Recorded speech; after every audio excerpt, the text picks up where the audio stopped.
창조의 중심에 사람이 서 있습니다. 하나님께서 사람을 얼마나 정성스럽게 창조하셨는지 어제 살펴본 본문 1장 후반부에 나타나 있습니다. 하나님은 사람을 위해서 온 정성과 사랑을 쏟으셨습니다. 그리고 사람의 창조가 끝난 다음에 하나님은 곧장 안식하셨습니다. 이 안식의 자리에 창조된 사람을 하나님께서 초청하십니다. 곧 하나님은 하나님께서 만드신 그 모든 세상을 감상하시면서 안식하시며 또한 그 자리에 사람을 초청해 함께 누리시기를 원하셨습니다. 그럼으로써 하나님은 영광 받으시기를 기뻐하셨습니다. 창조의 중심에 사람이 있다는 사실은 이 장의 내용을 통하여 한 번 더 강조가 됩니다. 하나님께서 모든 것을 만드시되 그 중심에 사람을 만드시고 그 사람을 위하여 모든 것을 다 선물을 주시듯 주시는 모습을 지금 이 장에서 기록하고 있습니다. 그 가장 큰 특징이 7절에 나타나 있습니다. 7절을 보시게 되면 여호와 하나님이 땅의 흙으로 사람을 지으시고 생기를 그 코에 불어넣으시니 사람이 생명이 된지라 말씀합니다. 하나님께서 하나님의 생기를 사람의 코에 불어넣으셨습니다.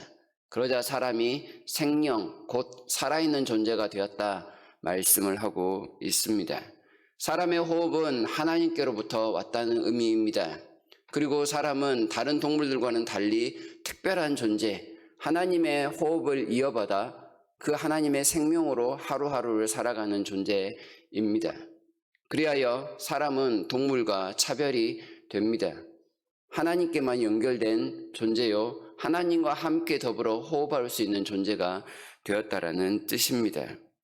마치 사람은 하나님의 분신 혹은 아바타처럼 하나님의 모든 것을 나눠 주어도 아깝지 않은 그런 존재와 같은 모습이 바로 이 생명이 된 모습이라고 하겠습니다.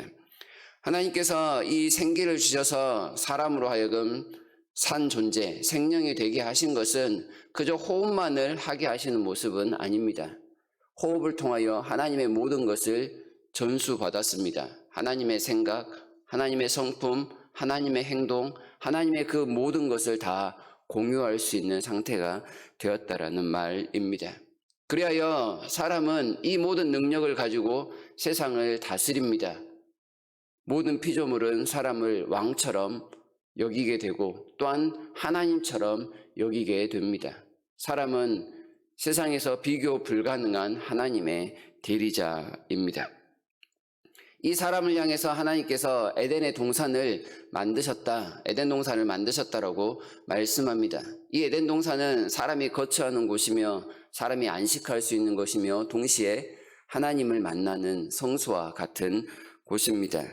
이 에덴 동산에 하나님은 모든 과실을 맺는 나무를 만들어 주셨다라고 설명을 하고 또한 그 나무의 중심에는 생명나무가 있었습니다. 동산 중앙에 생명나무가 있었고 그 옆에는 선악을 알게 한 나무 일명 선악과라는 나무가 함께 있었습니다.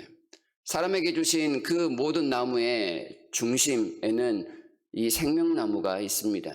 자칫 선악과에 가려서 생명나무가 덜 중요하게 보이는 것처럼 느낄 수 있지만 하나님의 방점은 생명나무에 있습니다.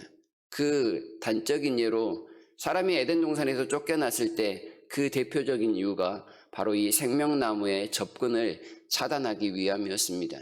사람이 함부로 생명나무의 열매를 먹지 못하도록 하나님은 천사들을 시켜서 지키게 하셨다라는 말씀이 뒤에 나오죠. 그만큼 하나님께서 사람에게 주신 그 열매 중에 가장 중요한 것은 생명나무였습니다.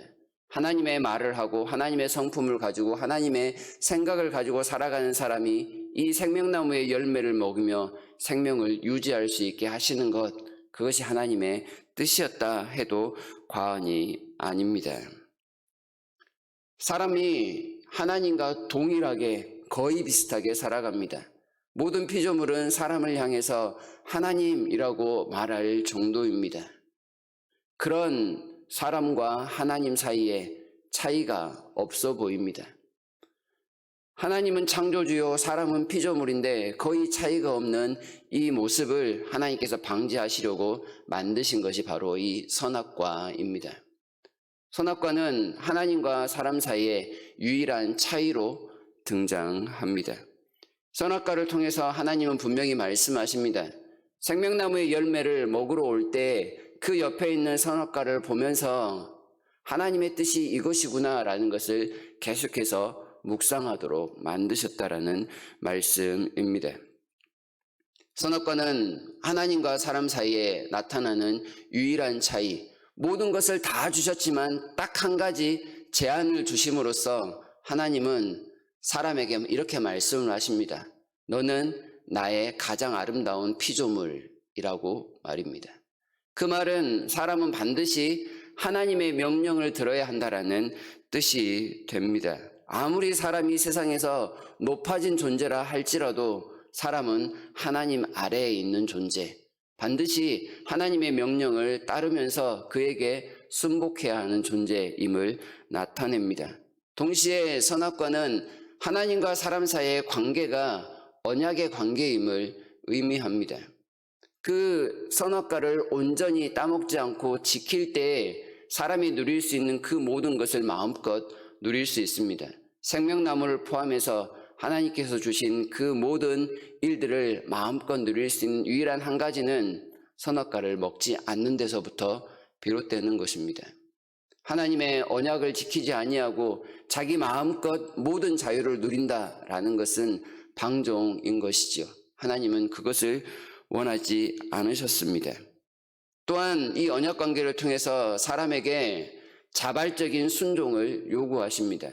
로봇에게 요구하는 기계적인 순종이 아니라 스스로 자원함으로 자신의 그 모든 지혜와 능력을 가지고 하나님을 먼저 높여드리는 그런 겸손함을 사람에게 요구하셨다 말할 수 있겠습니다.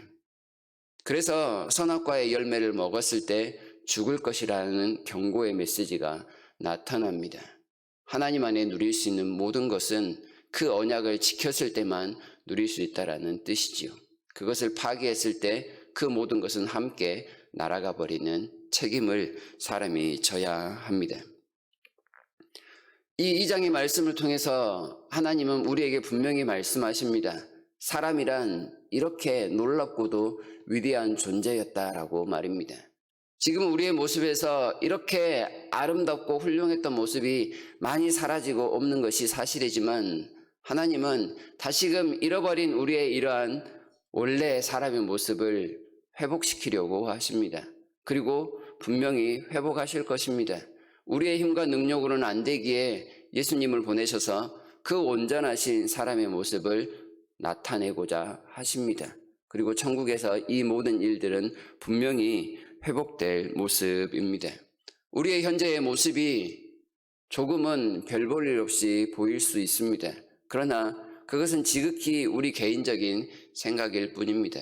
하나님은 사람에게 지대한 관심을 여전히 나타내고 계시고 하나님의 그 온전하신 모습으로 돌이키시기 위하여 끊임없이 말씀하시고 주의 성령을 우리에게 보내셔서 하나님의 뜻을 나타내기를 기뻐하신다는 사실을 깨달아야 하겠습니다.